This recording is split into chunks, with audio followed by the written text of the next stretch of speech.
Isang pinagpalang umaga, Wisdom Family, come on! Sige po, palakpakan natin ang Diyos na buhay sa umagang ito. Hallelujah! At pwede po bang sabihin niyo dyan sa katabi mo, a blessed Sunday morning. Muli palakpakan natin ang Diyos. Hallelujah!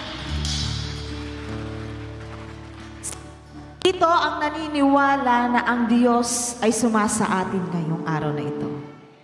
Amen. Kapag po ang Diyos ay sumasa atin, ang kanyang banal na presensya ay sumasa atin. Ano man po ang pagsubok sa atin na ating kinakaharap ay hindi tayo matatakot. Amen. Na kahit man may apoy dyan, hindi tayo masusunog. Kahit man may ilog dyan, hindi tayo malulunod. Dahil alam natin, nakasakasama natin ang ating Panginoon. Amen? Katulad po ng isang panalangin ng lingkod ng Diyos, sabi po doon, tumatak sa akin yun. Kung hindi po kayo sasama sa amin, hindi na lamang po kami tutuloy. Dapat ito yung magiging lagi nating panalangin. Diyos, aking Ama, kung hindi nyo po, kung wala doon ang presensya mo, kung hindi po yun yung nais mo, hindi na po ako tutuloy. Amen?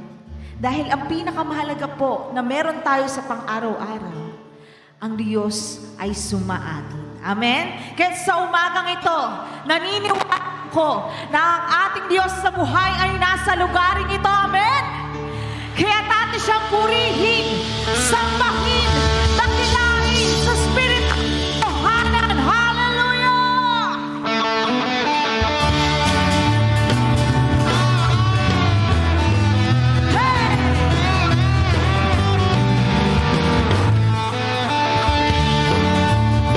Kasama natin ang Diyos, di ako magkakamba, di ako mapapansa. Kasama natin ang Diyos, come on! Kasama natin ang Diyos, hindi ako malulungkot, di ako matatakot. Kasama natin ang Diyos, hallelujah! Dumaan man ako sa ilog, di ako malulunod. Dumaan man ako sa apoy, di ako masusunog. Kasama natin ang Diyos, di ako magkakamba, di ako mababalsa. Kasama natin ang Diyos, come on! Kasama natin ang Diyos, di ako malulungkot, di ako matatakot. Sapagkat kasama natin ang Diyos. Dumaan man ako, Diyos, dumaan man ako sa ilog, di ako malulunod. Dumaan man ako sa apoy, di ako masusunog. Kasama natin ang Diyos, hallelujah! Di ako makakamba, di ako mapapansa. Kasama natin ang Diyos. Hey!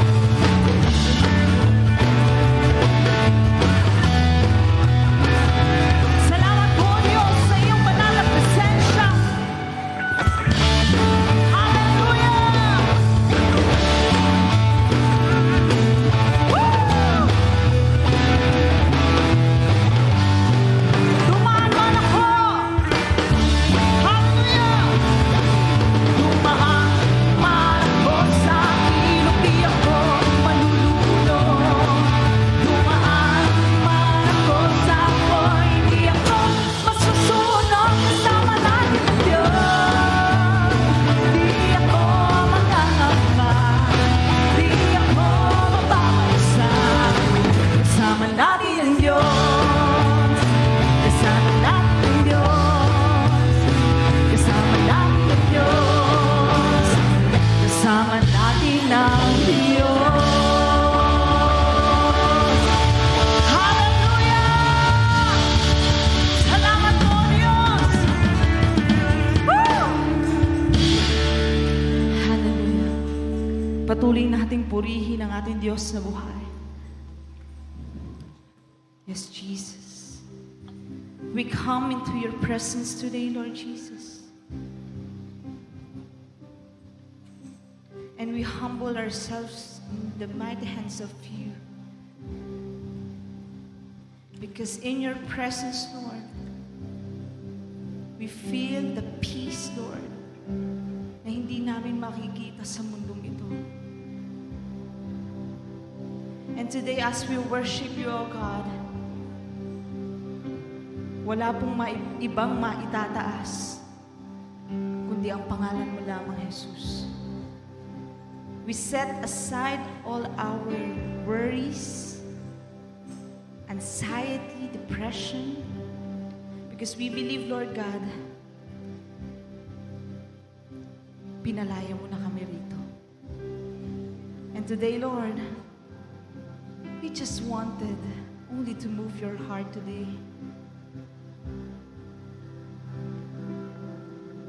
Just come in our lives, Jesus.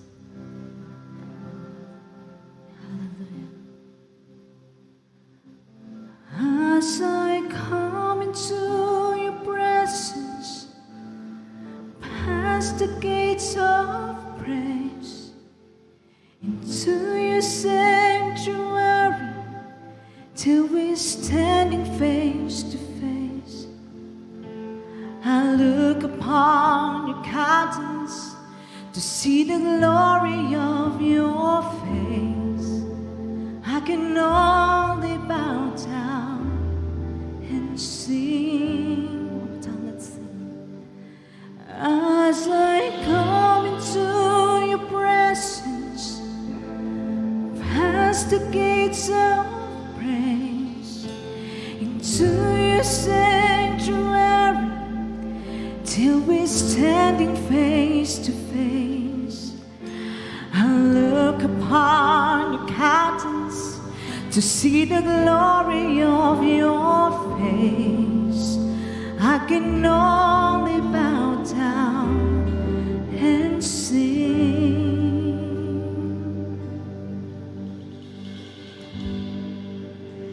You are awesome in this place, mighty God. You are awesome in this place, Abba Father.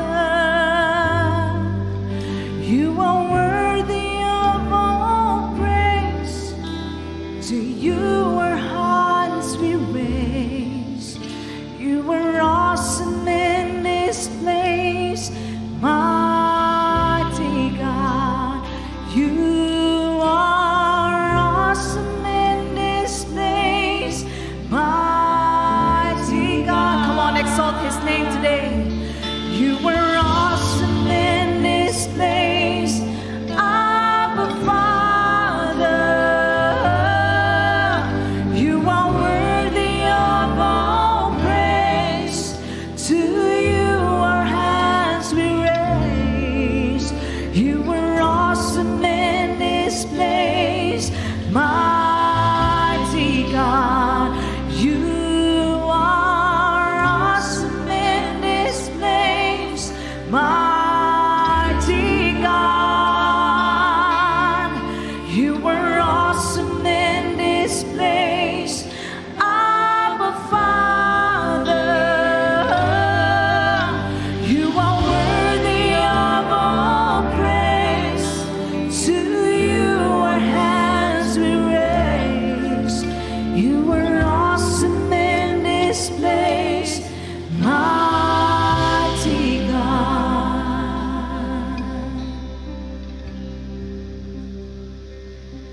You are awesome in this place. Yes, God. You are awesome in this place. Be exalted in the name of Jesus.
day and night, night and day, let incense arise.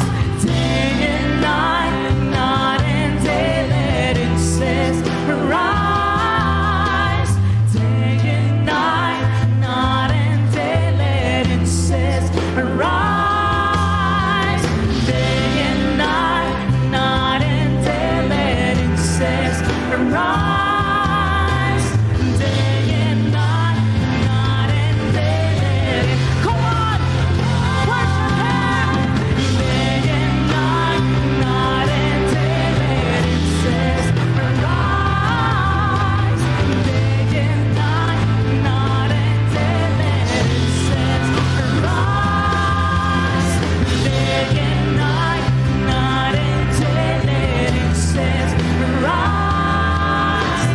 Day and night, night and day, 'cause you are worthy of it all.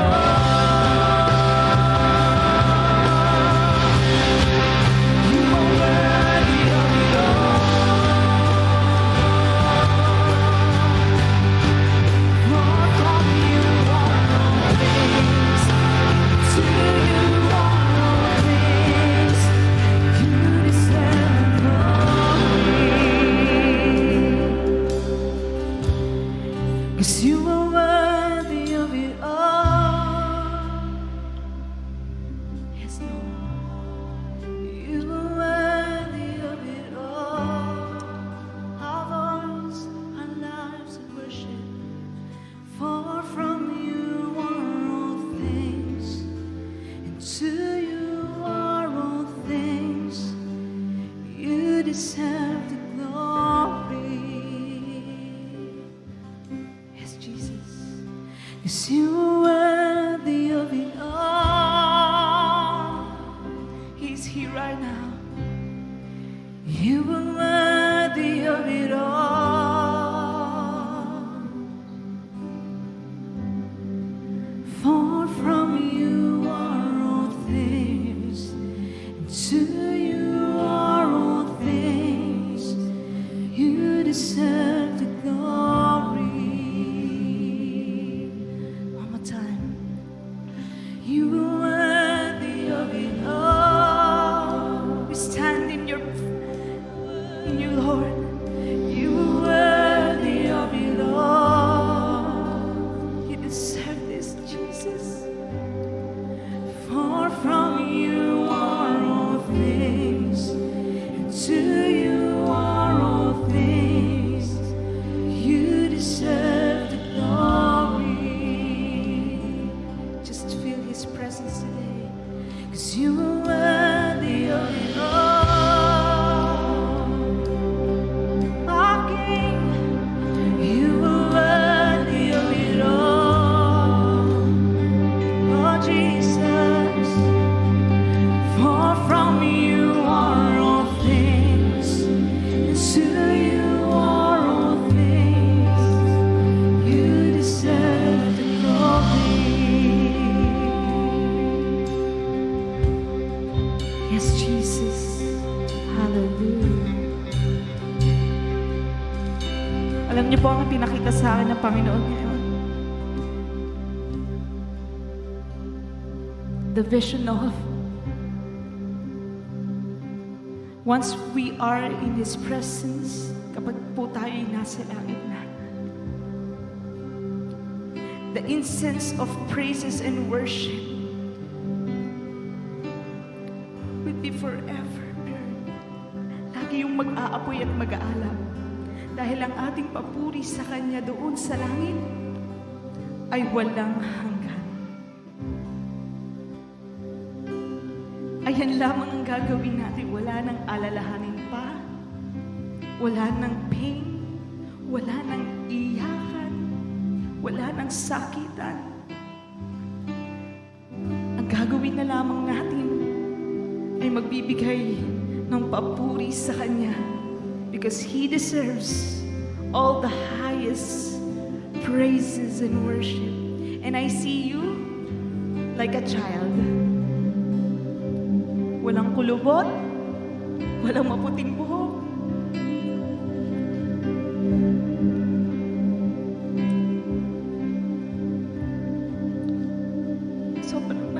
boses. At sabi ko sa Panginoon, habang inaawit natin to, Lord, this is what we wanted. Doon namin masasabi, the best sa presensya mo. Hallelujah. Thank you, Jesus.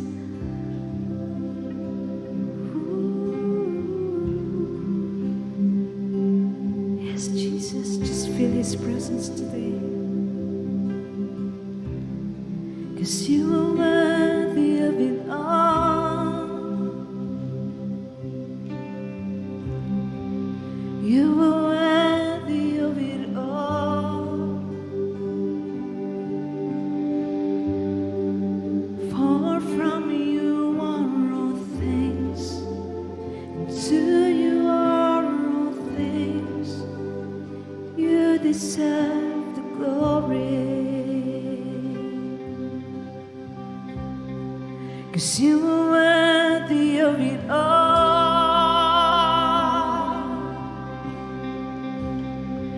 You are worthy of it all.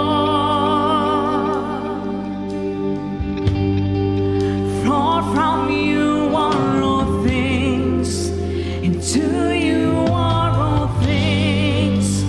You deserve the glory. You are worthy of it all, my King. You are worthy of it all. Hallelujah. For from you are all things, to you are all things. You deserve the glory.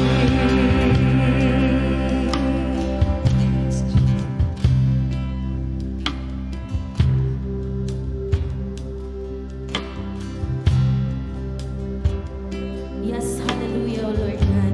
We praise you, we glorify your name, O Father God. Panginoon, we thank you po for this another wonderful Sunday, O Lord God.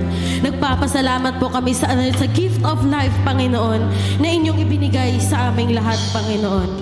Panginoon, hinihiling po namin sa umagang ito, O Lord God, na sakluban niyo po kami ng inyong banal na Espiritu, Panginoon. Mula po, Panginoon, sa aming lahat, Panginoon, na naririto ngayon, Panginoon, buksan niyo po ang aming mga puso't isipan. Nang sa gayon, O Lord God, ay handa po naming tanggapin ang inyong salita, Panginoon, at amin po itong magamit para sa pang-araw-araw namin na pamumuhay, O Lord God. Panginoon, humihingi po kami ng kapatawaran sa aming mga kakulangan, sa lahat ng aming mga kasalanan, O Lord God, upang sa gayon, Panginoon, ay karapat-dapat po kami, Panginoon, sa inyong salita, Panginoon. Karapat-dapat po na magamit po namin ito para sa aming pang-araw-araw na buhay, O Lord God. At pinagpipray din po namin ang iyong tagapagsalita ngayon, O Lord God. Yakapin niyo po siya, Panginoon, at sakluban ng inyong banal na Espiritu, O Lord God, upang sa gayon, Panginoon, na inyong salita lamang, Panginoon, ang mamutawi sa kanyang bibig. Panginoon, maraming salamat, O Lord God, sapagkat alam namin na ang Sunday service na ito, Panginoon, ay inyo po itong kalooban, Panginoon. At alam po namin na hindi nyo po ito pababayaan na may anumang hadlang, O Lord God. Kaya, Panginoon, maraming salamat at kiniklaim na po namin ang victory and success ng gawaang ito, Lord God. In Jesus' name we pray. Amen and amen and amen.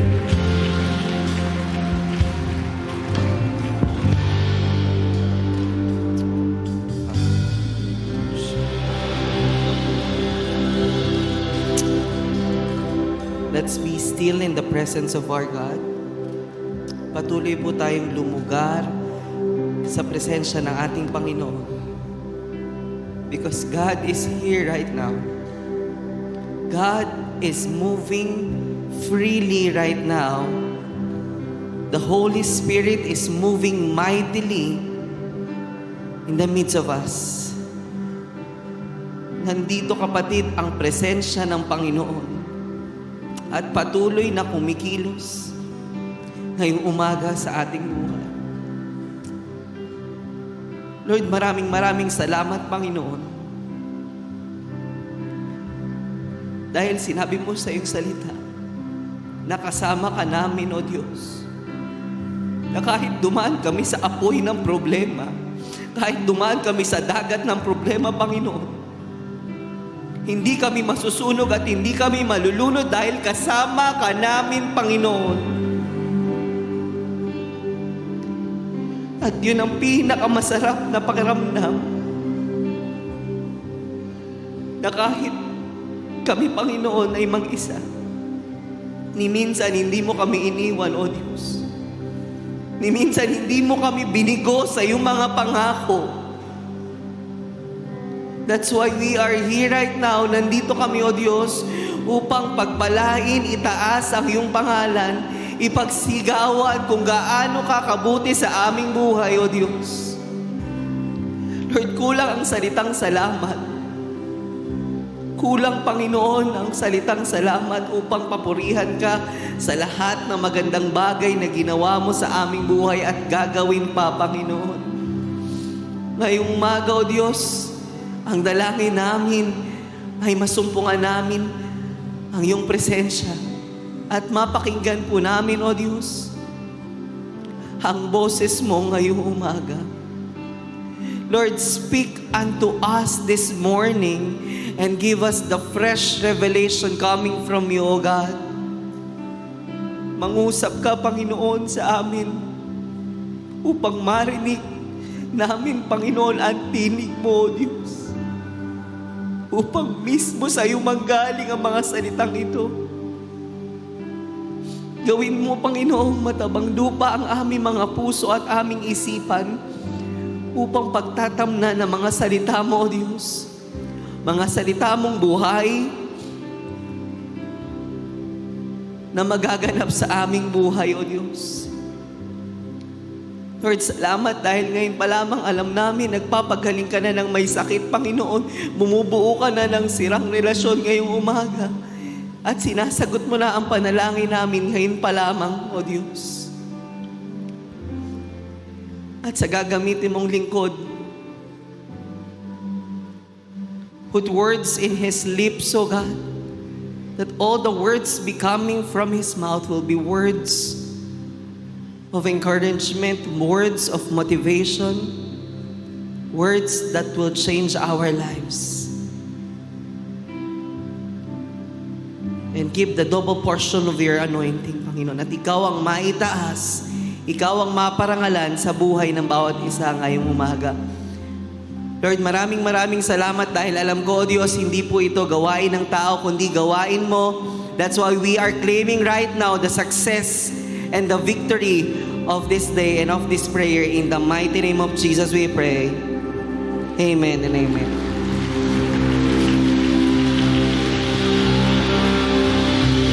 Amen. Muli palakpakan po natin ang ating Panginoon. Let's give God the highest clap offering that He deserves. Hallelujah. Amen. Makakaupo na po tayong lahat.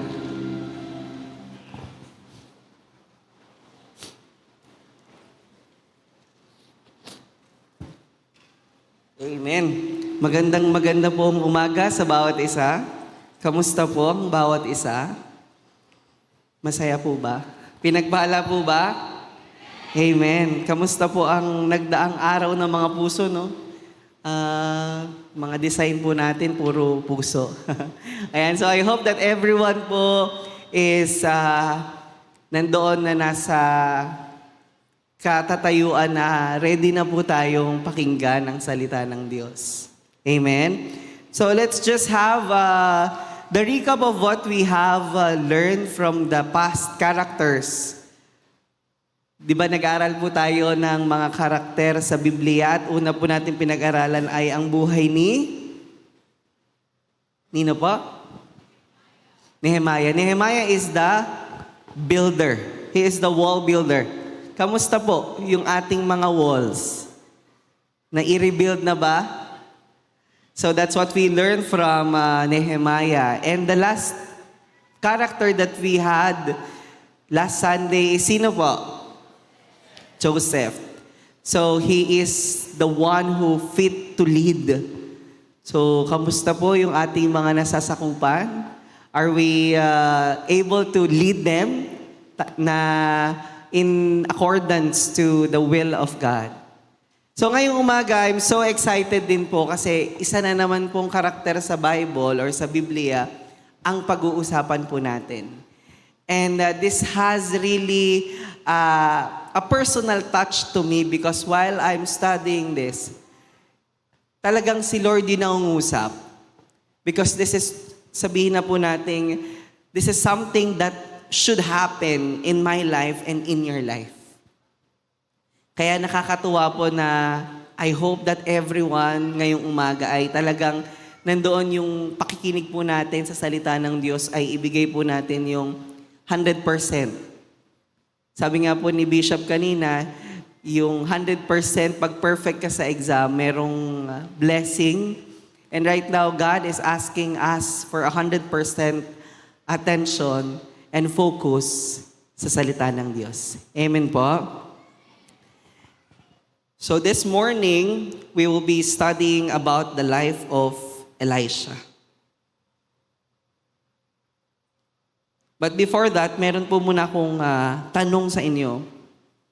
If you will be asked by your teacher or your mentor or your spiritual father or spiritual parent na what you can, sa dito, ask what may I do for you before I am taken away from you. Tell me what I can do for you before I am taken away. So, in Tagalog po, kung meron po tayong isang tanong or isang bagay na hihingin po natin doon sa ating spiritual na magulang, sa ating leader, or sa ating spiritual mentor, ano po kaya yung bagay na yun?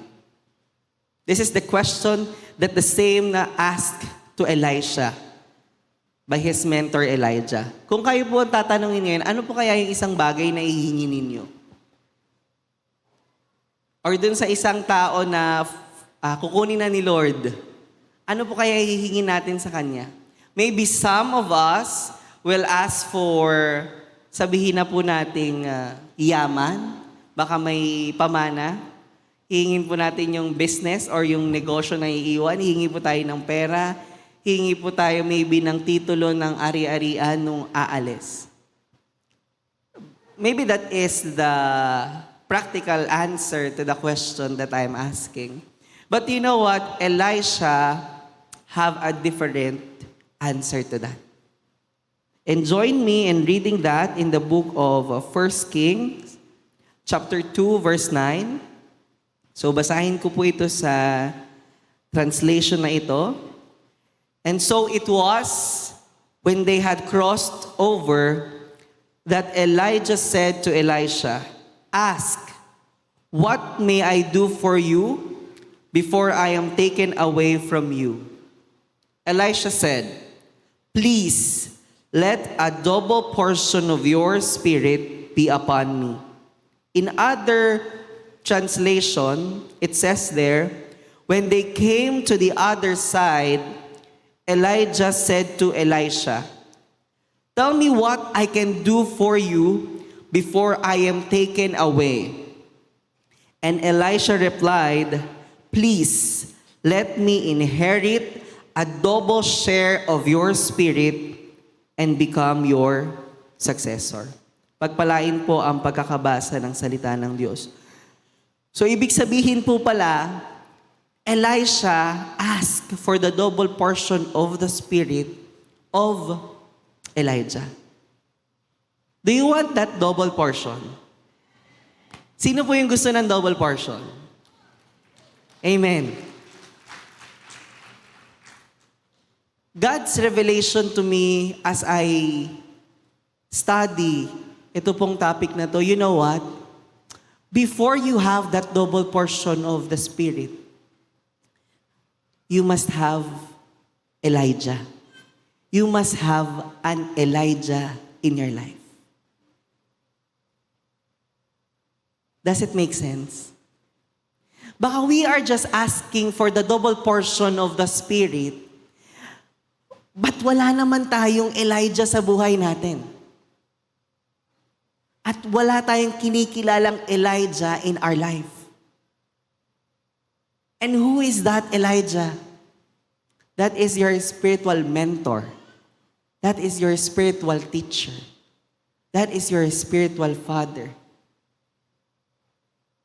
Baka ikaw, hindi mo kinikilala yung Elijah mo, but you wanted the double portion of the Spirit. Hello? Hello? Nakukuha niyo po ba? Baka after lang tayo dun sa double portion of the Spirit. Siyempre, we are all excited. Sino ba namang hindi excited to that? Na magkaroon ka ng double portion. Pero the question is, do you have an Elijah in your life?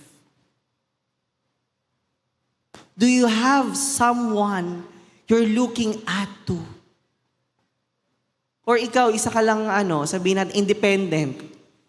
Di ba sa mga kandidato may independent candidate? Wala siyang party. Baka ganun ka.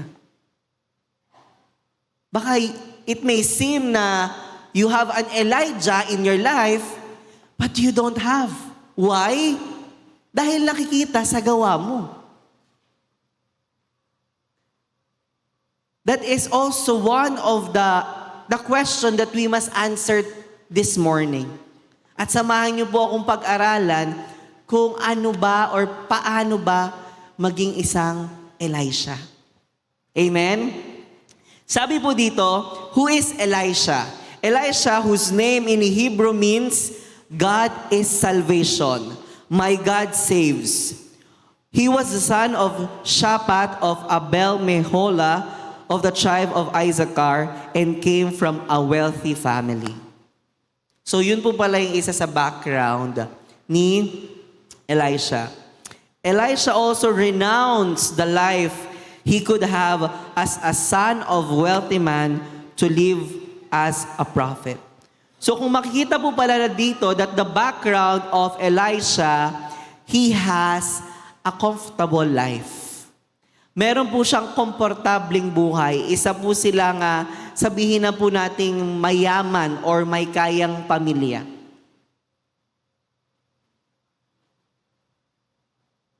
So, ibig sabihin, he is in a position or in a place of comfort. Naiintindihan po natin? Nasa lugar at nasa posisyon pala si Elisha na maayos yung kanyang buhay. Are you living right now in your comfort zone? Nandun po ba kayo ngayon sa komportabling pamumuhay? If that's so, ibig sabihin po nun, katulad ni Elisha, siya po ay tinawag ng ating Panginoon. According to this, Elisha left a peaceful occupation to become a model spiritual leader, which he learned from his leader, mentor, father in faith, Elijah, who at the same time prepared Elisha for his commission. Ibig sabihin po pala, nandoon si Elisha sa parte ng kanyang buhay o sa estado ng kanyang buhay na okay at maayos po siya. Sabi po dito, he left a peaceful occupation, pero iniwan niya po yung bagay na yun. Para saan? Para sa ating Panginoon. Sabi nga, will you say yes today for Jesus? Pag tinanong ka niya, ano kayang sagot natin pag tinawag tayo ng ating Panginoon?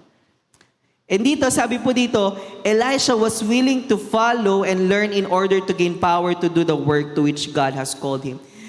Let us all imagine that when Elisha was being called by Elijah that time or that moment, siya po ay busy. Meron po siyang ginagawa. Sino po busy? Sister, meron tayong prayer and fasting. Ay, sis, meron akong gagawin. Brother, meron tayong cell group mamaya. Ay bro, meron akong gagawin. Meron po tayong conference ngayong susunod na buwan. Ay bro, mayroon kaming schedule. Ay bro, meron tayong Sunday service. Attend ka. Ay naku, meron kaming pupuntahan. Relate po ba? Busy. Busy sa ibang bagay. Pero nung tinawag si Elisha during that time, at that moment, nandun siya sabihin natin meron siyang ginagawa eh. He has his active, sabihin natin, thing na ginagawa during ng oras na tinawag siya ng ating Panginoon. But his response is yes. Sabi po dito, Elisha was a man hungry for all God could give him. He wanted the Lord and His power in his life, and he was willing to pay the price to get it. So, he was actively working during the time na siya po ay tinawag in the ministry because God has something in store for him. And sabi po dito, si Lord during the time also nung pagtawag niya sa mga disciple, they are also doing something. Diba? They were fishing. They were fishermen. That's why God called them and they left their occupation, iniwan nila yung ginagawa nila, and they become fishers of men. So, ang tinatawag pala ng Diyos, yung mga taong busy. So, sino po ulit ang busy? Gusto niyo po tawagin tayo ng Panginoon? Diba? Kaya dapat po pala nandoon that we have like Elisha's heart that he wanted really to serve the Lord. And sabi po dito, Elisha is a man of sincere devotion and dedication. Na andon yung he is devoted and dedicated. According to 1 King chapter 19 verse 19, so Elijah went and found Elisha son of Shaphat plowing a field. There were 12 teams of oxen in the field, and Elisha was plowing with the 12th team. Elijah went over to him and threw his cloak across his shoulders and then walked away. Elisha left the oxen standing there, ran after Elijah and said to him, "First let me go and kiss my father and mother goodbye, then I will go with you." Elijah replied, Go on back, but think about what you have done to you." So Elisha returned to his oxen and slaughtered them. He used the wood from the plow to build a fire to roast their flesh. He passed around the meat to the townspeople, and they all ate. Then he went to Elijah as his assistant. So makikita po natin doon, right at that moment, he decided. Meron po tayong mga desisyon sa buhay natin, and that decision can change your life. That can be a life-changing experience because of that decision. Yung desisyon po natin na ginagawa sa buhay natin, possible, yan po yung makapagbabago sa buhay natin. You want change? Gusto po natin ng pagbabago sa buhay natin? Gusto po ba natin ng pagbabago sa sitwasyon ng buhay natin ngayong umaga? If your answer is yes, then have a decision right now. Just what Elisha did. That's why he is dedicated and devoted. Kasi at that instance, imagine, sumunod siya agad kay Elijah. Tayo nga, ilang beses nang sinasabihan, di pa nasunod. Paano na yun? Tayo ilang beses nang itinatama, matigas ang ulo. So how can we become Elisha and have that double portion of spirit that Elijah has? Of course, we need to become dedicated and committed. Sabi po dito, what kind of character Elisha has? Ito na po yun. No? If we want the double portion of the Spirit, this must be our characteristic. Number 1, Elisha is a man of strong desire. What is a strong desire? Sabi po dito, Elisha is a man of strong desire. Elisha show his strong feeling that he wants something, and this desire and cravings and passion secured the attention of God into his life. No spiritual fire when there is no desire. Do you have desire? Say it with me, desire. Pagnanais. So we want that desire to really serve and to really choose God over other things.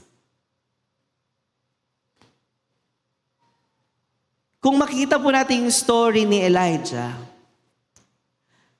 si Elisha, pinapaalis niya na talaga because he will be going to somewhere or someplace.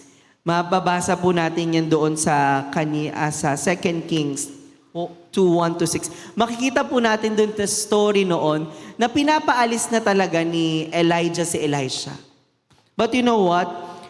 The answer of Elisha, sabi niya, doon sa verse po na ito, as surely as the Lord lives and you yourself live, I will never leave you. So he follows where Elijah goes. He follows where Elijah goes. Ilang beses po yun. Kayo po kaya? Sabi nga po ang revelation dito, si Elisha ayaw niyang umalis doon sa presensya ng ating Panginoon at doon sa presensya ni Elijah. Because he believes that this man is a man of God. Ayaw niyang umalis. Because he is devoted, he has a strong desire, he has this commitment to the Lord. Pero bakit may iba naalis? Umaalis. Samantalang si Elisha, pinapaalis na ayaw niya pa. Why? Because he has a strong desire that he wanted that double portion of the spirit of Elijah. Kasi yun yung gusto niyang mangyari. Ikaw kapatid, ano bang gusto mong mangyari? What is your plan? What is your desire? Why you keep coming back here? Dapat meron tayong desire sa ating puso. And that desire can lead us and give us the action to do the will of God. Sabi nga po, the strong desire requires a commitment. Say it with me, commitment. And as I'm teaching commitment, there's always 3 types of commitment. You know what are those 3 types? Number 1, first type of commitment is I'll try. Subukan ko po. May ipinag-uutos sa atin, subukan ko pong gawin. And that is the, sabihin natin, pinakamababang level of commitment. Yung try lang, sige try natin, baka pwede, baka may mangyari. The second type of commitment is I'll do my best. Pero sabi sa kanta, I did my best, but my best wasn't good enough. Ginawa ko naman po yung best ko. Kasi yung best nga natin is not enough. And that is also a commitment. Ginawa ko naman po yung pwede kong gawin. But the third part or third type of commitment is I'll do whatever it takes. Just what Elisha did. Is that the commitment na gagawin mo para sa Panginoon, kapatid? Na kahit harangan ka ng sibat, gagawin mo pa din yung kalooban ng Panginoon? Amen? Parang mahina ata. Parang sibat na yun, Brother Jeff, ah. Imagine that commitment that we have to our God. Kung ganun po yung commitment natin sa Panginoon, grabe yung blessing na ibibigay sa iyo ng Panginoon. Kapatid, just say yes to Him. I have a testimony of that. Last month po, I'm also the speaker. Kaso nga lang po nagkataon na meron din pong leadership training ang Emmanuel for the students. And that time, nagkasabay po sila. So sabi ko, Lord, ikaw na po yung bahala. So I studied first yung for leadership training. And then afterwards, doon naman po tayo sa Sunday service na preaching. And being on that place or in position, hindi po siya madali. Kasi when you are being a preacher, you're preparing for it. Eh, nagkataon na may kasabay siya. So, ibig sabihin, you need or you have required a lot of time to study. So, sabi ko, Lord, ikaw na pong bahala, but what I will do, I'll commit and I'll follow and obey you. So, nagdaan na po yung time na yon, no, na natapos na po, and to God be the glory is maganda naman po yung naging result. And during that time, beforehand, may prayer po ako. We have our business, may business po akong meeting sa Hong Kong, and we have a schedule for that. And syempre, yung provision ni Lord, Lord, ikaw na po yung bahala. Pag tinatanong ko, kasama ka ba sa Hong Kong? Sabi ko, kasama ako. But wala pa po akong booking. Because of, syempre, meron pa tayong mga inaayos na mga funding. But you know what? The Lord is really great.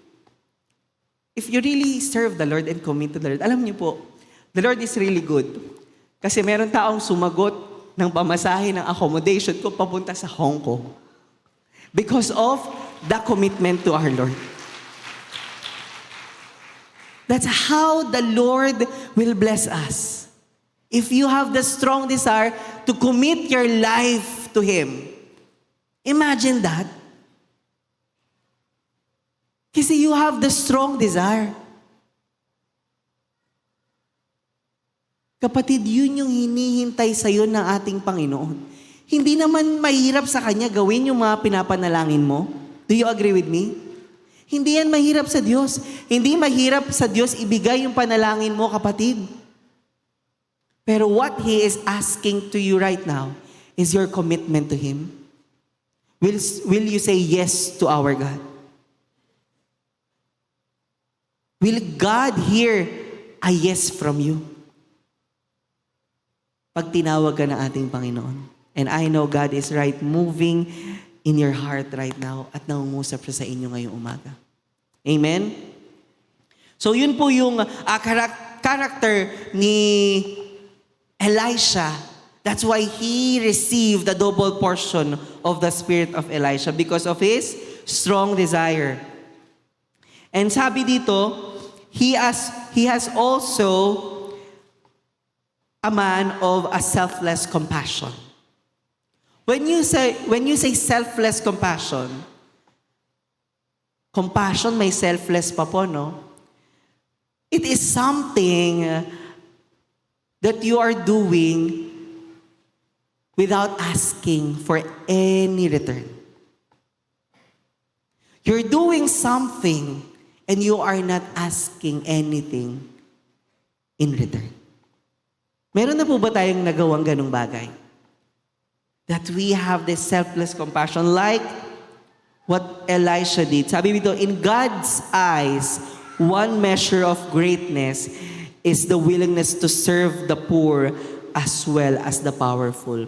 Elisha did a lot of this. Maraming mga bagay na ginawa si Elisha which proves his selfless compassion. Tayo po ba ganon? If we do something, we are not asking anything in return. In serving the Lord, sabi nga po sa amin, when you serve the Lord, do not see it as something na may kapalit lagi. In monetary value. Napupunta ka lang or gagawin mo lang itong bagay nito kasi may bayad. Or pupunta ka doon sa lugar yung kasi ang nagre-request mayaman. Pero pag mahirap na yung nagre-request, ay ipagpe-pray kita. Online na lang tayo. Why? Because there is something in you na hindi ka selfless. And in serving the Lord, we need to become selfless. Tayo po ba selfless na? O tayo po ay selfish pa din? Paano ka naging selfish? Because you are not doing what God wants you to do. This selfless compassion. When I was in Hong Kong, meron po tayo doong church. We have Hong Kong, Wisdom Church Hong Kong. And nung time po na nag-preach ako last Sunday, alam niyo po ba yung lugar? Kasi it's Chinese New Year. Kumaga wala pong, hindi po bukas yung mga establishment. So yung place of, na pinagdadausan nila ay sarado. So alam niyo po kung saan sila. Nandun po sila sa ilalim ng tulay. At public place po yun. It's a park actually. It's a public place. But you know what? These people are really selfless. Hindi nila iniisip yung sarili nila.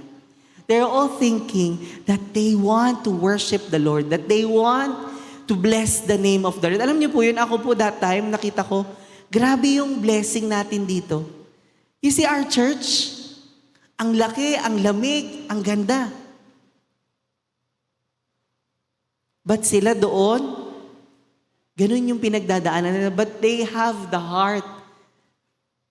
Ako nga po, while we have having the praise and worship, tumutulo po yung luha ko. Why? Because I've seen these people being selfless and have compassion for the lost soul. Iba po ang trabaho nila. Some of them are domestic helper.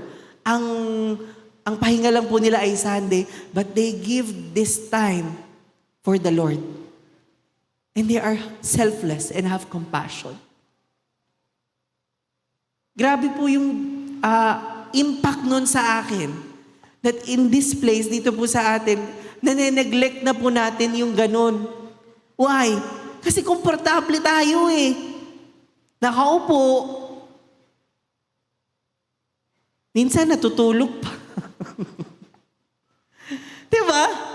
Pero sila, they have their selfless compassion for the lost souls like Elisha. Do you have that compassion as well? Do you have that same selfless compassion, kapatid? Hello? Diba? Yun nga lang sa simpleng pakikinig eh. Nagiging selfless ka ba? Nagiging compassionate ka ba of listening to the word? Do you give your 100%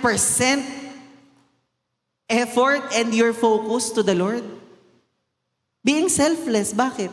Hindi mo muna iintindihin yung mga gagawin mo after nito. That's being selfless. Kasi hindi mo muna iniisip yun eh. Iniisip mo muna yung para sa Panginoon. And sabi ko nga po sa kanila, my prayer is for them to have this heart and fire na mag-continue sila because there is a lot of people like them sa Hong Kong na kailangan ding mapakinggan yung salita ng Diyos. That same goes here in this place. Napakadami pong tao sa labas na nangangailangan ng pagmamahal at nangangailangan ng magandang balita. At sino ang magdadala at gagamitin? Ikaw, kapatid. Ikaw ang gagamitin ng Diyos para ihatid sa mga taong ito ang magandang balita at ang kanyang pagmamahal.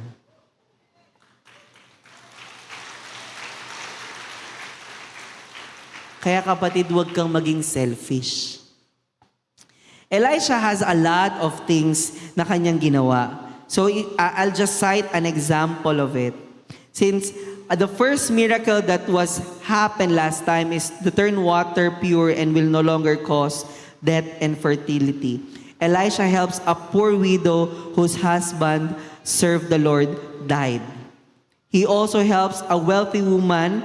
He also helped a mother whose child died, and also he helps other people during his time. So makita natin na napakadami pong ginawa ni Elisha just to show the selfless compassion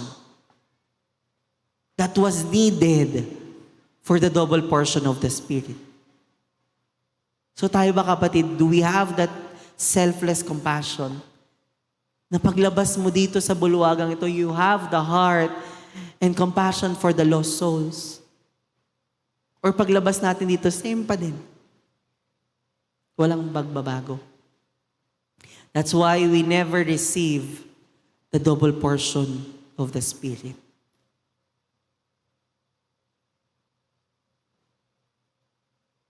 Next po, Elisha is a man of integrity. Integrity, which is the quality of being honest, having a strong moral principle, moral uprightness. His intention is pure and only to serve God and His people. So siya po ay man of integrity as well. Sabi niya, he did not try to enrich himself as others' expense, and he obeyed the Lord. Ito po yung sabihin na natin, kailangan nating laging gawin. We need to obey God. Do we obey God? Do we obey God 100%? Kasi sabi nga po, 99.1% of obedience is still disobedience. So ibig sabihin, if we want really to follow and obey the Lord, we need to serve Him and we need to obey Him 100%. God used Elisha powerfully and amazingly, supernaturally during his ministry that lasted over 50 years. Elisha also was a man of faith. Alam niyo po ba nung tinawag siya ni Lord or tinawag siya ni Elijah, he doesn't know anything. He doesn't know what is in obeying and following the Lord. But what he knows in his heart that he wants to serve the Lord. Ikaw kapatid, pag tinawag ka ng Diyos, hindi mo naman alam what's next. Hindi mo alam yung details ng mga bagay na yon. Pero alam niyo po yung pinakamasarap doon sa paglilingkod sa ating Panginoon, sa pagsunod sa Kanya, is nandun siya kasama natin. We will never know the future, but what's important is we know that God is with us. God is there for us. Amen? Nandun ang ating Panginoon. Marami nga nagsasabi, when we serve the Lord, parang lalong nahirapan. When we serve the Lord, parang nandoon lago, bumigat yung sitwasyon. Sino naka-experience mo nun? Diba? Bakit nung nag-serve ako kay Lord, parang lalong nagkaroon ng madaming problema? Parang lalong mas sumira, parang mas lalong bumigat. You know what? Sabi ko nga, yung pinakamasarap na experience doon, kahit nararamdaman o nararanasan mo yung hirap ng buhay, ang pinakamasarap na pakiramdam ay kasama mo ang Diyos. At pagkasama mo ang Diyos, magtatagumpay ka, kapatid. Kahit anumang problema yung pinagdadaanan mo. Amen? Yun yung pinakamasarap doon. Because you're not fighting this battle alone. Because you are fighting this battle together with our God. And God will make you victorious. There is an assurance that when we follow, when we obey the Lord, He will give us the double portion of the Spirit. And our challenge for this morning,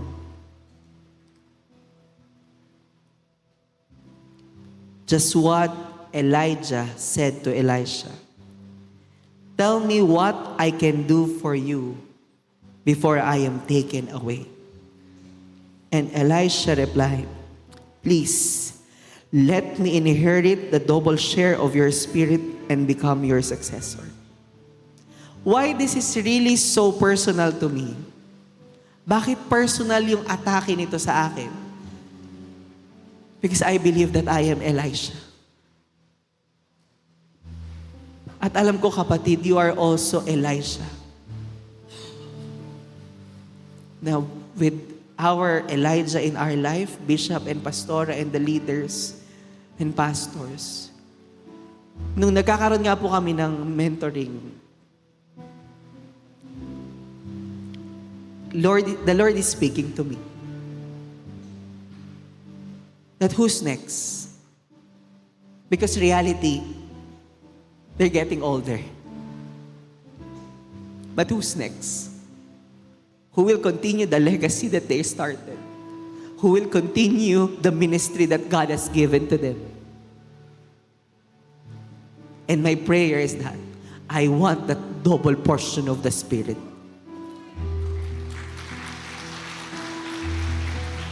And that should be your prayer, kapatid, this morning.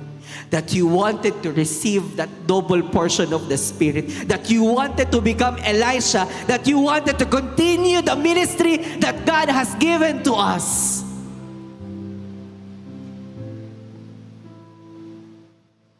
And sabi po dito, God is asking you right now, tell me what I can do to you. God is asking you right now what I can do to you.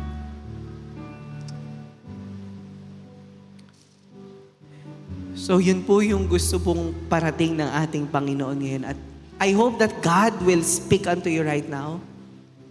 And that the Lord will continue to touch your heart.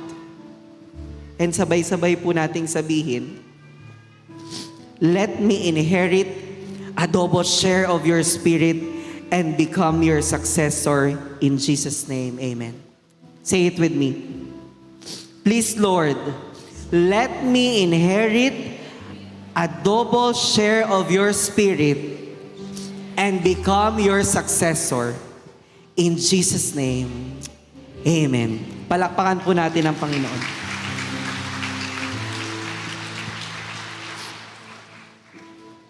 Thank you, Jesus. A double portion. Amen? Sino lahat ang may gusto ng a double portion? Whew! Amen. Hindi masamang humingi. Tayong lahat ay tumayo. Hihingi natin sa Diyos ngayong umagang yan so that you will have a new identity. Like Elisha. We need the mercy of God. Hingi natin yung habag, yung biyaya ng Diyos, upang sa ganon, we will have a new identity. Habang tayo ay nasa mundong ito. Lord, we need your grace. Yes, Father. We need to pray like never before. We need your passion. We need the power of your Holy Spirit Amen, Lord. to open heaven's door. Spirit touch. Spirit touch your church, steer the hearts of men. Revive us. Revive us, Lord, with your passion once again. I want to care for others like Jesus cares for me. Let your rain fall upon One more time. me. Lord, we need your grace and mercy. Lord, we need Gawin mo tong isang panalangin sa iyong buhay. We need to pray like never before. We need the power of your Holy Spirit to open heaven's door. The Spirit touch your church.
Yan po ang laman ng aming puso. Let your rain fall upon each of us in this family of the Wisdom Church. Upang sa ganon, maisagawa po namin ang inyong sakdal na kalooban, ang ikaw ay luwalhatiin, and to bring the lost souls at the feet of our Lord Jesus Christ. We acknowledge that apart from this portion of the Spirit, we cannot do nothing, Father God. That's why our passion, our desire is the double portion, Father God, of the Spirit of Elijah. Thank you so much. We want a new identity. Thank you po. Ito ang aming panalangin sa kapangyarihang pangalan ng iyong sinisintang anak, si Kristo Jesus. Ang lahat ng anak ng Diyos ay magsabi po ng Amen and Amen. Lahat ng may gusto ng double portion of the Spirit of Elijah, give your best offering to the Lord.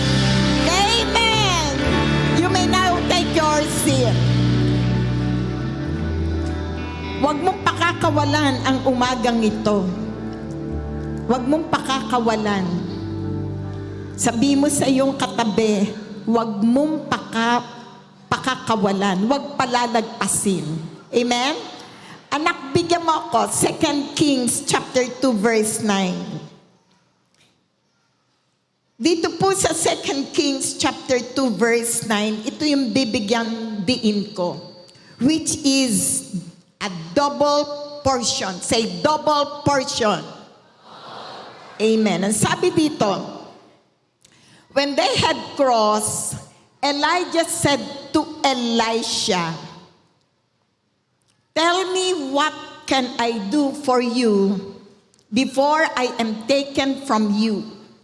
Let me inherit a double portion of your spirit." Elisha replied. Wow, yan ang pag-aaralan natin. So si Elijah, sa verse 1, he is about to leave Elisha. Kukunin na po siya, taken up, papanik na siya. Bigyan mo ako anak sa verse 1. Para sa ganon makita natin lahat. When the Lord was about to take Elijah up to heaven in a whirlwind, Elijah and Elisha were on their way from Gilgal. Pag sinabing Gilgal, ito po yung walk of faith. Bawat lugar na pupuntahan nila ni Elijah at ni Elisha, may mga significant, sabihin kong significant stories na dapat i-consider ni Elijah at ni Elisha. Sa Gilgal, ang ano po rito, ito po yung walk of faith na tinatawag. Dahil wala na pong pagbagsak ng mana. Yung bread. So, yung mga Israelites, they have to walk not by their sight, they have to walk by faith. Lalakad hindi sa paningin, sa five senses, kundi sa pamamagitan ng pananampalataya. Now, ito ho yung pag-uusapan natin nang papanik na si Elijah, iiwan niya ngayon si Elisha, the younger prophet. Siya ang maiiwan.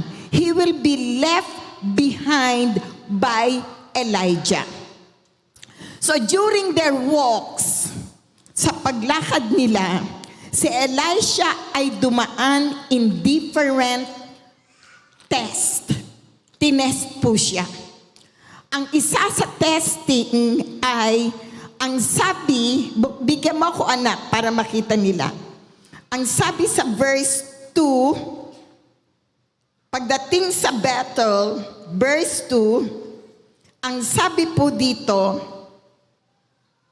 Elijah said to Elisha, "Stay here. The Lord has sent me to Bethel."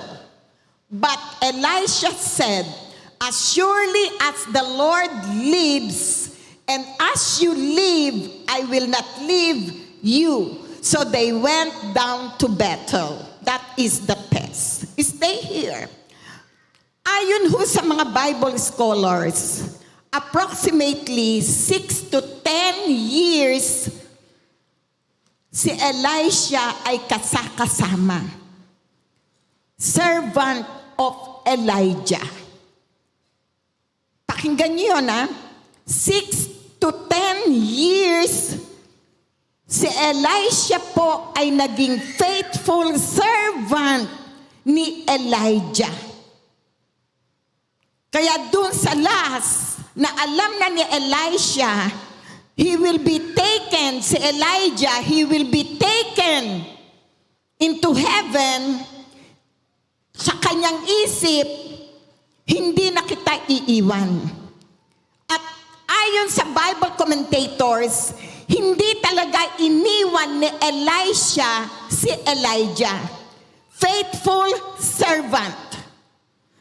Kaya dito ang sabi, para bang ganito, ngayon pa kita iiwan? Hindi na. Parang ganyan ang puso niya. Naghintay ako ng 6 to 10 years. I've been faithful, dedicated. Ngayon pa kita iiwan. That is a test. My dear, kung si Elisha may ganitong puso, how about us? Ang tagal na nating Kristiyano. Ngayon pa ba tayo mag-iiwanan? Ngayon pa ba tayo? Kasi ang sabi ni Elijah, dito ka na lang huwag ka nang sumunod. No, my dear. Siguro no, huwag naman Elijah. Kaya sabi niya, as long as the Lord lives and your soul lives, I will not leave you. Okay, lakad tayo. Approximately 6 to 10 years, lakad tayo. So naglakad sila.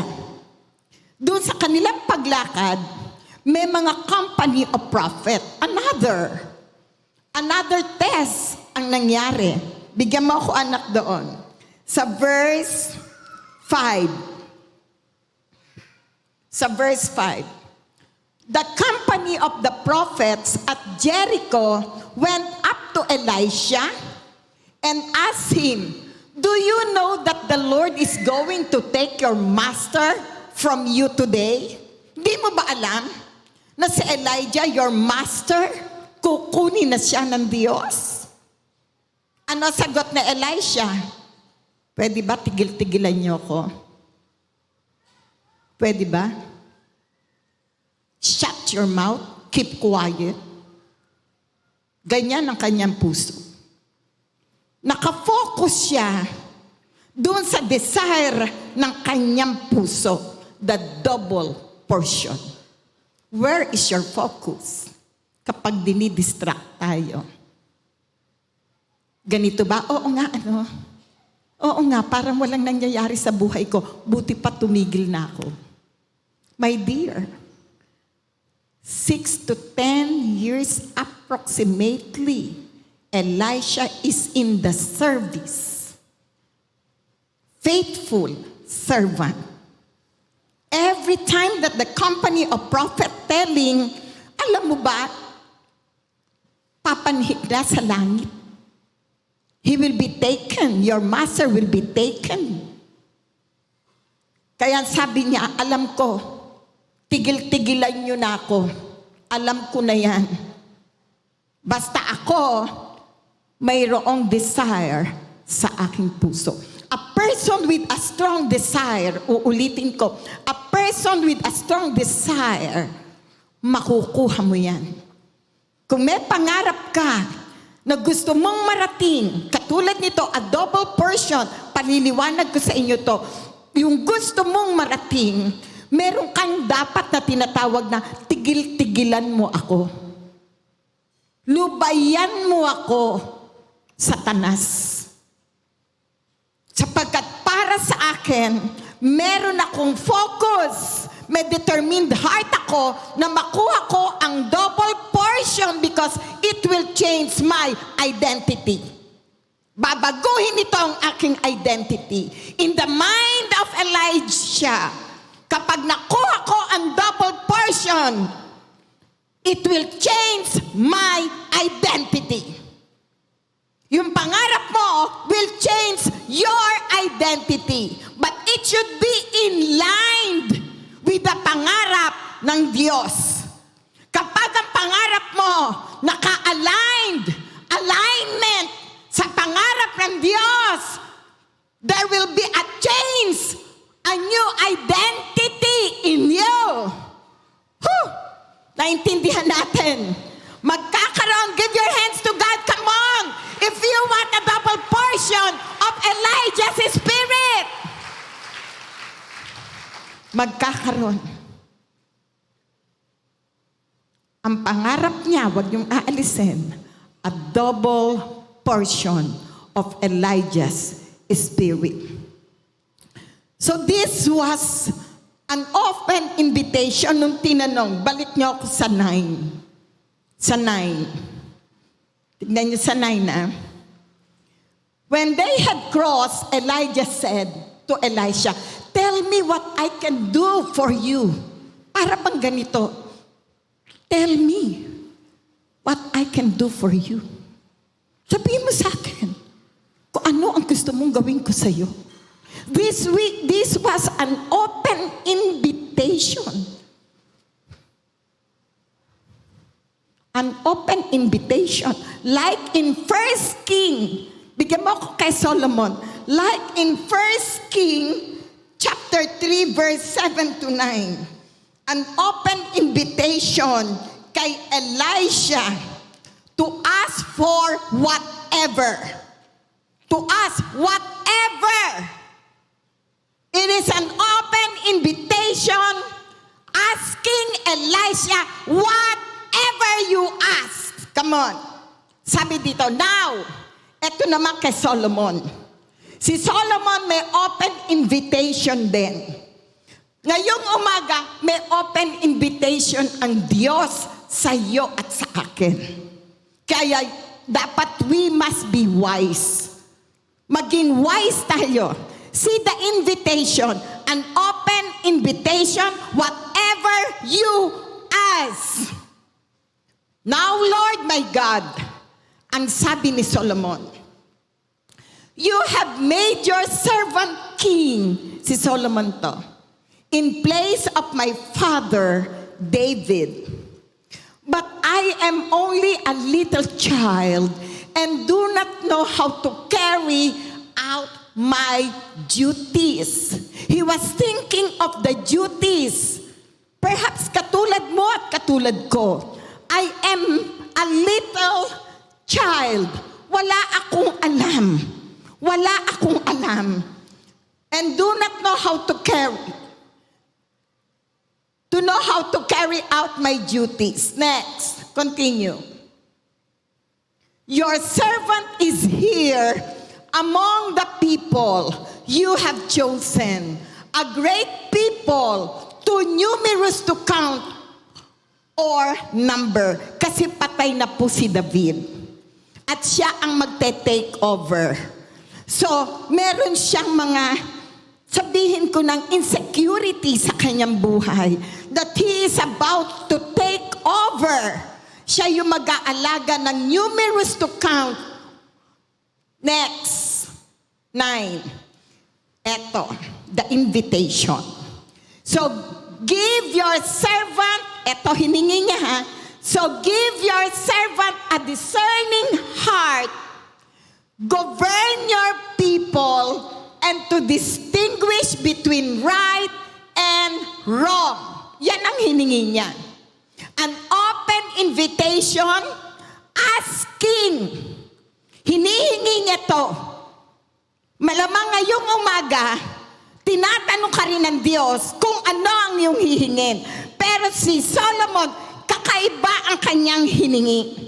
Ang kanyang hiningi ay yung paano niya pamamahalaan, kung paano niya gagawin yung responsibilities na iiwan sa kanya ng kanyang tatay na si David. Because it was a numerous people to handle. That's why he was asking, give me a discerning heart to govern your people. Kakaiba ang kanyang hiningi. Tignan niyo tugon ng Diyos. Verse 10. The Lord was pleased that Solomon had asked for this. Gusto natin bigyang kaluguran ng Diyos. Ang gusto pala ng Diyos, governing His people. Governing. Kung paano alagaan yung mga tao na ipagkakatiwala sa atin. Kaya bukod dito, kakaiba ang binigay ng Diyos. Ang sabi, pagpatuloy natin. So God said to him, eto na, since you have asked for this and not for a long life or wealth, hindi mo hiningi ang long life, mahabang buhay, hindi mo hiningi ang wealth for yourself, para sa sarili mo, sabing gano'n ng Diyos, nor have asked for the death of your enemies, hindi mo rin hiningi yung kamatayan ng iyong kalaban, pwedeng ibigay ko sa iyo yan. Pwedeng ibigay ng Diyos yan. Pero hindi niya hiningi yon. Ang sabi dito, but for discernment in administering justice. Ito ang hiningi mo. Nag-uusap sila. Kaya tuwan-tuwa ang Diyos. Dahil hindi wealth ang hiningi, hindi para sa kaaway ang hiningi, kundi ang hiningi niya ay administering justice, hindi niya hiningi yung mahabang buhay. Ano pa ang sabi ng God? Come on. I will do, yan ang masarap. I will do, ang sabi ni Yahweh. I will do what you have asked. Gagawin ko. Governing the people. I will give you a wise and discerning heart so that there will never have been anyone like you, nor will there ever be. Walang magiging katulad mo, Solomon. Wala. Hanggang ngayon, walang katulad ni Solomon. Ang Diyos ang may sabi. Ano pa, anak? Sige. Moreover, wow, I will give you what you have not asked for. Ibibigay ko ang hindi mo hiningi. Solomon. Ibibigay ko sa iyo ang hindi mo hiningi. Hindi mo hiningi ang buhay, a long life. Hindi mo hiningi ang kayamanan. Hindi mo hiningi ang mamatay ang kalaban.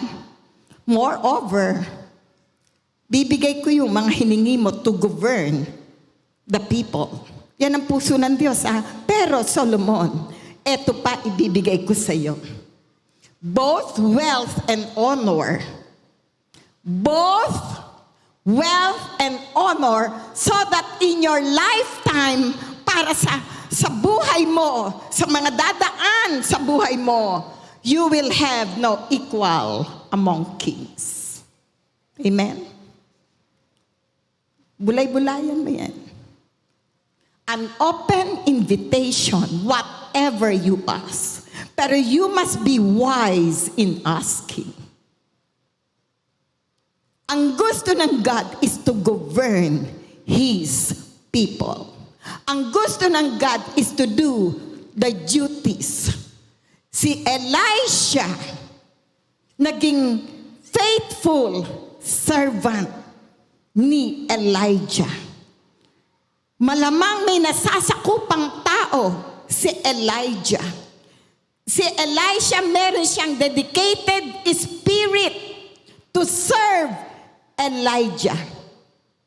Kaya pinakita ko sa inyo to, na there is an open invitation sa iyo at sa akin kung ano ang iyong hihingin. Tignan pa natin sa Matthew chapter 7. Anak, bigyan niyo ko. Sa panahon ni Jesus Christ. Matthew chapter 7 verse 8. Sa panahon ni Jesus Christ. Lord, sabi dito, for everyone who asks, receives. Tumatanggap. The one who seeks, find. Nakasusumpong. And to the one who knocks,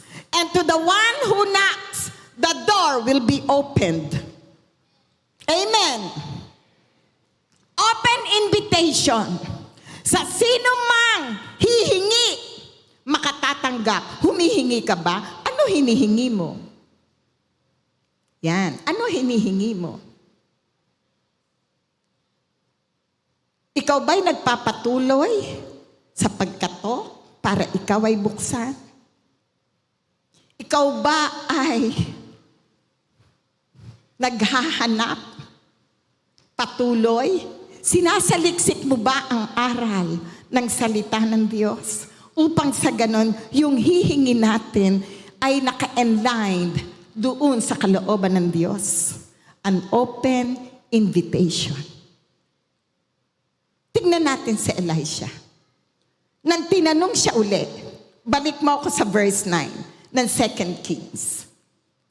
Dahil gusto kong makita nyo a double portion. Ito yung hinihingi niya.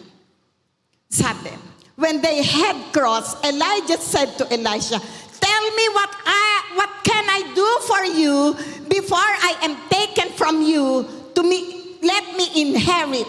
Ito yung kanyang gusto. Let me inherit a double portion of your spirit. Elisha replied.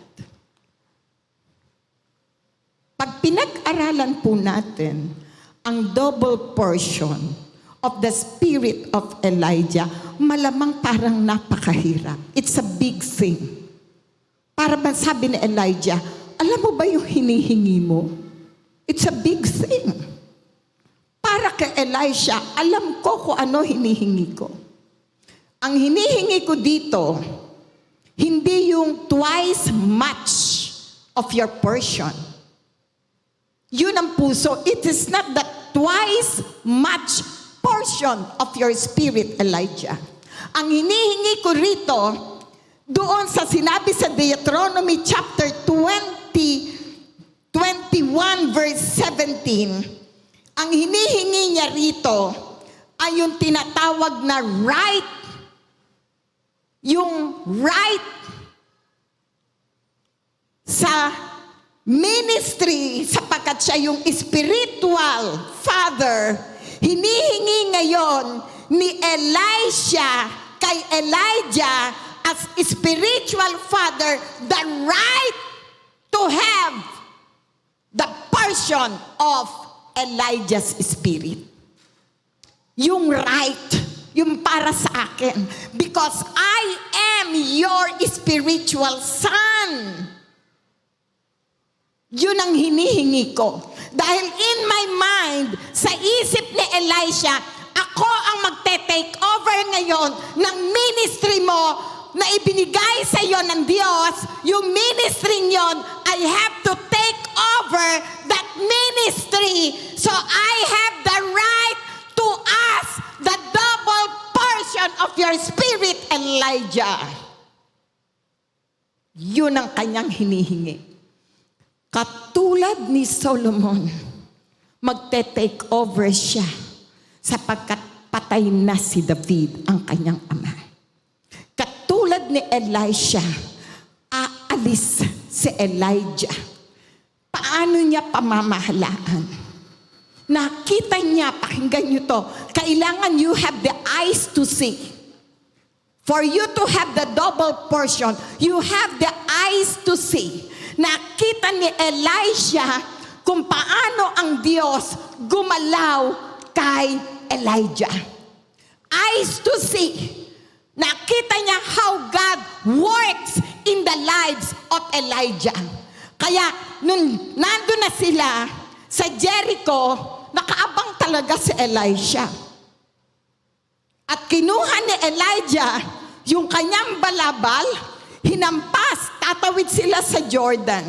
We've been in Jordan. Tatawid sila sa Jordan River. Ang ginawa ni Elijah, yung balabal niya, kanyang inikot, and then hinampas, pak! Nahati ang tubig. Eyes to see. Kailangan, tayo? Merong eyes to see. Ano nakikita mo sa pangarap mo? Pangarap ba yan ng Diyos sa iyong buhay? Kapag pangarap yan ng Diyos sa iyong buhay, sasabihin ko sa iyo, 100% nanay, 100% tatay, 100% kabataan, it will be yours for the glory of God. Amen. Magiging sa'yo yan. Kaya nung tumawid na sila, hindi nilulubayan. Patuloy. Wow. Patuloy ka ba sa pagsunod sa Diyos? Kaya kahit nung buntis po ako, kahit isakay ako sa bisikleta ni Bishop, I will go, Bishop. Kahit wala akong kasama sa pagpunta sa mentoring, sa pagpunta sa cell group, I will go. May pangarap ako. Mapaglingkuran ang Diyos sa aking buhay. Amen. Yan ang pangarap ko. As long as I live, as long as I live, as long as God lives, hindi naman mamamatay ang Diyos. Ang pangarap ko ay mapaglingkuran ang Diyos na nagbigay ng buhay sa akin. I will never be this kind of person without Jesus. Kaya iyan ang pangarap ko. Mabigyang kaluguran ang Diyos sa aking buhay. Si Elisha, alam niya na may tawag siya ng Diyos. May tawag ng Diyos si Elisha. Kaya ang hiningi niya kay Elijah, bigay mo sa akin ang aking karapatan. Yung aking right. Bilang spiritual son, Elijah. Kaya sabi ni Elijah, okay, I will give you. Kailangan makita mo ko, napapanik na. Hindi umalis si Elisha. Nag-aabang siya. Ano ang inaabangan mo sa buhay tuwing gabi kapag ikaw ay nanalangin? Dapat nagpapatuloy ka sa pag-abang hanggang marating mo ang iyong pangarap. Hindi ka nang hihinawa. Kaya nga sabi, ask and you shall receive. Keep on asking. Keep on knocking. Keep on seeking and it will be given unto you. Yung pangarap mo, wag mong bibitawan. Tulad ng sinabi ko sa inyo, gusto kong makapaglingkod. At sa aking buhay, maraming pagsubok, hinahampas ang kalusugan. Emotionally, mentally, physically. But I have to stay as long as I live. Ano binigay pa ng Diyos? Ito ang binigay ng Diyos. Binigyan tayo ng tahanan. Itong tahanan na to na nakita nyo malaki, yung mga lupain na nakita nyo, eyes to see. Ano ang pangarap mo? Ang pangarap mo ba'y naka-enline sa kagustuhan ng Diyos? Kaya nung papanik na, biglang dinagit si Elijah. Ano ang sabi? My father! My father! Respect. There is a respect. Huwag mawawala sa atin ang respeto ninyo sa isa't isa. If you want a double portion, if you wish a double portion, if you want to be in your dreams, a big dream, mangangarap ka na rin lang ng big, you have to respect, my Father! My Father! Ano sabi? Tignan natin dun sa verse,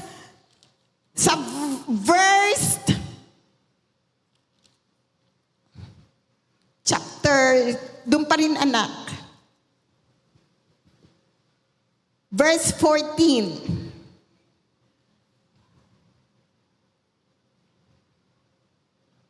No. Look then. Verse 12. Verse 12. Tignan natin sa verse 12. See the respect. So you will see faithfulness in service, eyes that see, respect to the Father called by God. Tignan natin sa verse 13.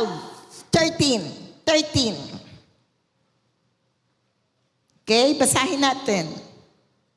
Verse 12. Elisha saw this and cried out, my Father, my Father. See the respect. My Father, the chariot and the horsemen of Israel. And Elisha saw him no more. Then he took hold of his garment and tore it into two. Continue. Elisha then picked up Elijah's cloak that had fallen from him and went back and stood on the bank of the Jordan River. A new identity. You want new identity? There is an open invitation. God is asking right now, what do you want? Ano ang gusto mong mangyari sa iyong pamilya? Sa ministry na pinagkatiwala, I am very much willing, ang sabi ng Diyos. So faithfulness in service, pinakita yan. Nagpatuloy si Elisha na mag-serve kay Elijah. Eyes that see, respect for the past, and confident to continue. Nagpatuloy nang nakuha niya yung clock. Nagpatuloy si Elisha doon sa ministry ni Elijah. Kaya the ministry will continue. In this family, it will continue. The ministry will continue. Tandaan nyo, kahit wala ka, the ministry of God will continue because it is a ministry of God. Magpapatuloy ang ministry. Magpapatuloy. Hindi pa babayaan ng Diyos ang ministry. Pero mas maganda kung nandyan ka at nakaupo hanggang maputi na ang ating buhok. Amen? Amen. Now, ano ang gusto mo?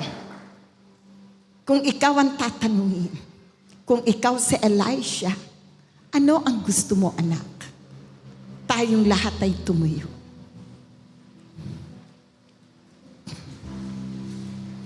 Like never before. Nandito ang Espiritu ng Diyos. Si Jesus na ang nagtatanong sa iyo. Ano ang gusto mo? Ito ba'y naka-align? Alignment? Ito ba'y naka-align sa kalooban ng Diyos? Kasi kapag naka-align to, alignment, yung gusto mo naka-align sa kalooban ng Diyos, God is in control. Ang gagawin mo lang dahil naka-align ka, habang nagdadrive ka, there is no struggle. There is no difficult in life. Kasi naka-align, naka-alignment sa kalooban ng Diyos. Eh dahil naka-alignment ka, it is God who will gonna bring you dun sa destiny na gusto mong mangyari. Tapos ikaw wala kang struggle. Okay lang. Although na merong pagsubok, okay lang. Naka-align naman ako eh. Kapag ganyan ang buhay mo, kapatid, more than this, more than I have, you will have. Amen. More than I have, more than Bishop, more than Gabriel, they have much double.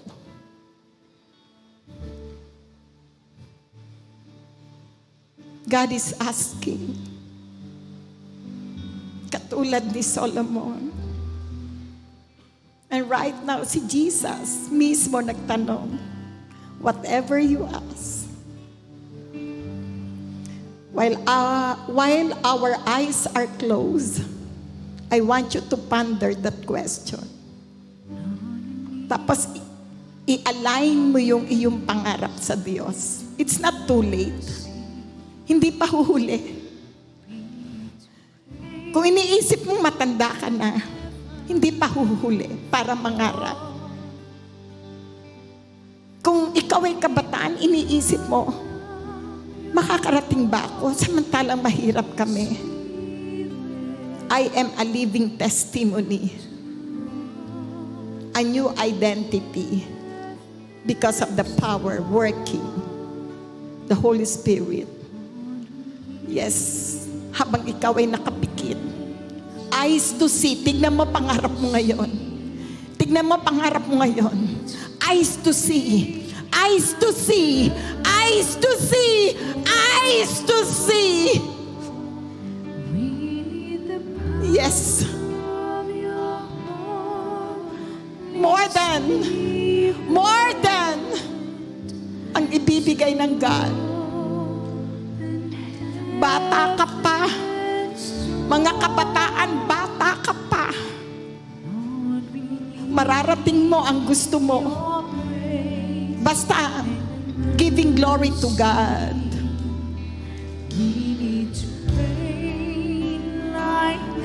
Inilalagay ngayon ng Diyos ang kanyang pangarap sa iyong puso.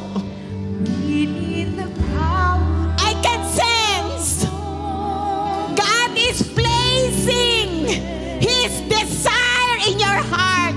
Ang sabi ng Diyos, for me alone, not the future I have for you. A future, a bright future.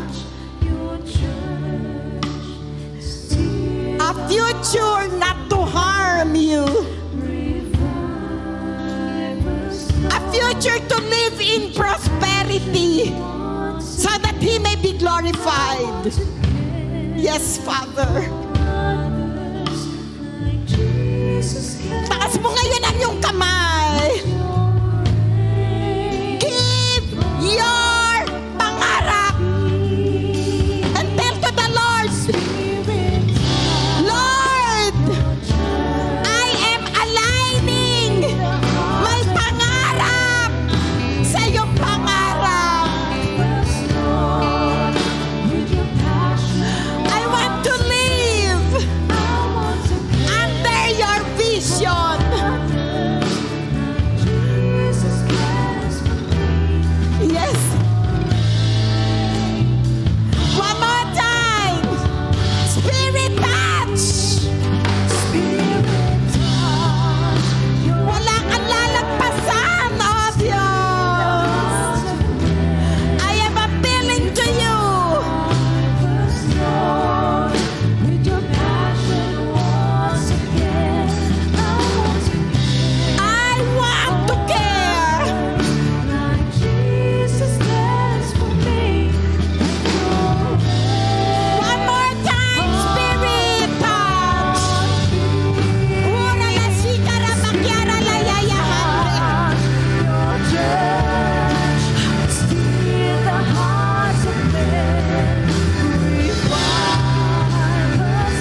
ikaw ay nakapikit.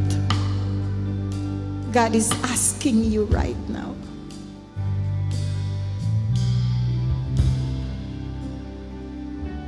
Mangarap ka ng malaki. Dream big. Dream big. For your family. For your ministry.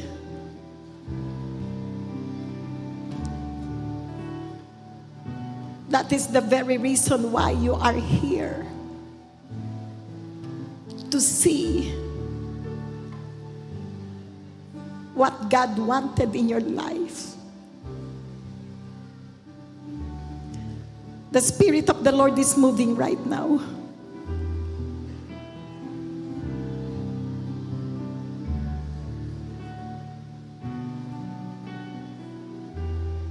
Yes.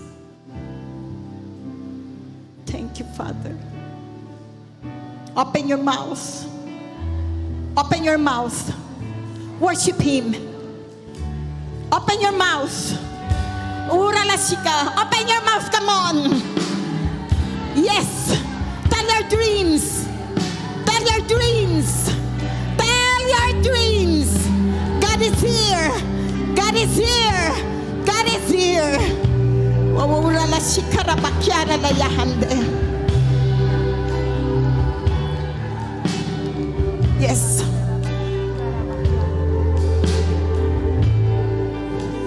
Yes, you have mouth to speak.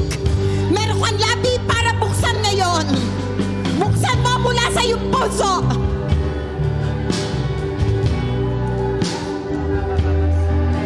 Yes.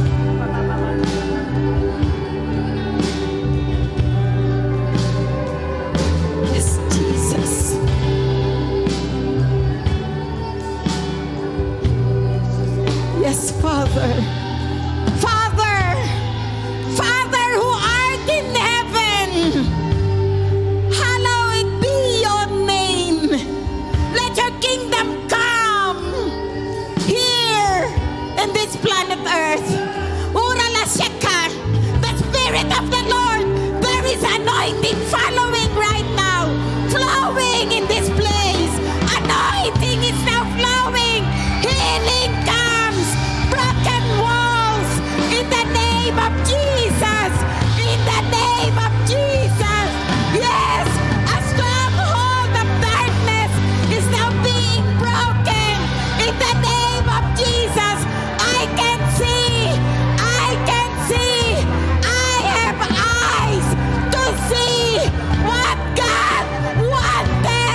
glory. Hurala shikarahande. Salamat po, Ama. Salamat po. Magmula sa harapan hanggang doon sa itaas. Ikaw ang magiging Diyos. It is a covenant. There will be no other God. Only the God of Israel will be our God. The God of Abraham, the God of Isaac, the God of Jacob will be our God only. Balutan mo kami ng iyong kapangyarihan dugo, Panginoong Jesus. Sanctify us so we can serve wholeheartedly in the ministry that you entrusted to us. Thank you, Father. We bring back to you the glory, the honor, oh God, and the power. In the name of the Father, and of the Son, and of the Holy Spirit, every one of us say, Amen. Amen. Come on. Sabihin nyo, Amen. Amen. Amen. God bless you. You may now take your seat. Just continue. Walk. Dumaan din ako sa hirap. But I continue. Walk, walk, walk in the light. Amen? God bless you. Palakpakan mo ang Diyos. Hello. Amen. Praise God. Wow.